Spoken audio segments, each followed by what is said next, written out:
Look at your hands, they feel like yours. They move when you decide. But what if you are not the one deciding? What if your thoughts are arriving, already edited, filtered, distorted? What if the version of reality you defend so passionately was never real to begin with? You think you see people clearly. You think you understand love, rejection, power, but your brain doesn't show you truth. It shows you what keeps you emotionally alive. And once you see this, you can never unsee it. You grow up believing one thing: I am who I am. You think your personality is stable, your opinions are yours, your emotional reactions are justified. You believe your mind reflects reality. That's the myth. Because the uncomfortable truth is this: your brain does not exist to tell the truth. It exists to protect you. Not morally, not intellectually, emotionally.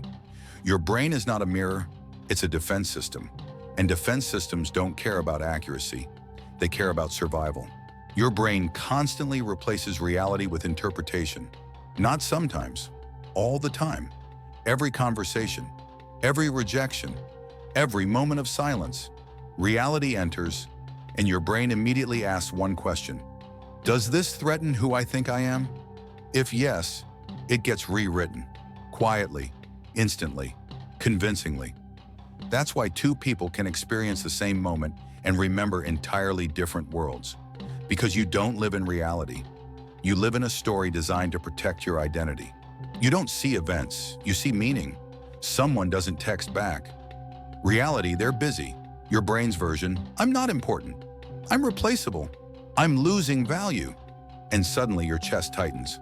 Not because of what happened, but because of what your brain decided it meant. The brain hates emotional chaos, so it fills in gaps, even with lies. Especially with lies, because certainty, even painful certainty, feels safer than not knowing.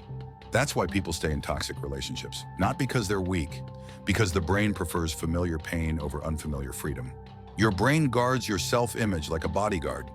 If you see yourself as the nice one, you will ignore moments where kindness is manipulation. If you see yourself as strong, you will deny moments where you're afraid.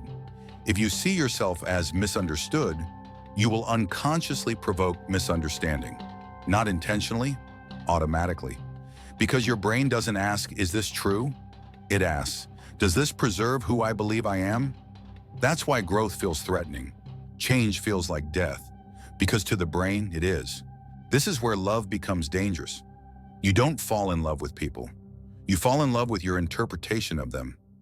You don't hear what they say. You hear what confirms your story. You don't see who they are. You see who you need them to be. So when they pull away, you don't feel loss. You feel identity collapse. Because the version of you that existed around them no longer has a mirror. That's why rejection hurts more than logic allows. It's not the person leaving. It's the version of you disappearing. Your brain is a narrator, and it never stops talking. He disrespected me. She tried to dominate me. They never appreciate me. Notice something. You are always the main character, always justified, always reacting, never initiating. That's not awareness. That's storytelling. And stories are powerful. They give meaning. They give order. They give emotional comfort. But they also trap you. Because as long as you believe the story, you cannot see beyond it. And freedom begins only where the story ends. There is a moment, rare, uncomfortable, silent, when you start watching your own thoughts, not believing them, watching them. You feel anger arise and you don't act.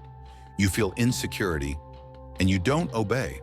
For the first time, you create distance between stimulus and identity. That distance is everything, because that's where you actually begin, not the character, not the trauma response, not the emotional reflex, but awareness, quiet, grounded, dangerous. At first, this realization hurts. You feel betrayed by your own mind.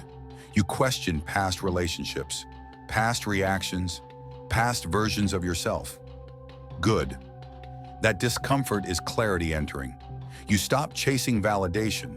You stop needing people to confirm your worth, because you finally see most suffering isn't caused by others. It's caused by believing the brain's first explanation. And the brain's first explanation is almost always fear. Freedom doesn't mean controlling thoughts. It means not identifying with them. You still feel emotions, you still experience attraction, you still feel rejection, but now you see the process. You see the filter activating. You see the story forming. And instead of drowning in it, you observe it. That's power.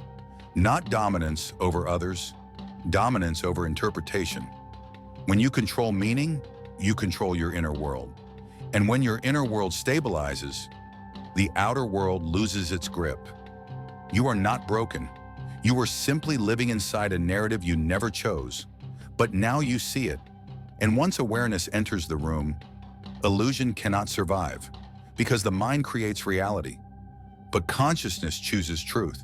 And the moment you stop believing every thought, you finally become real.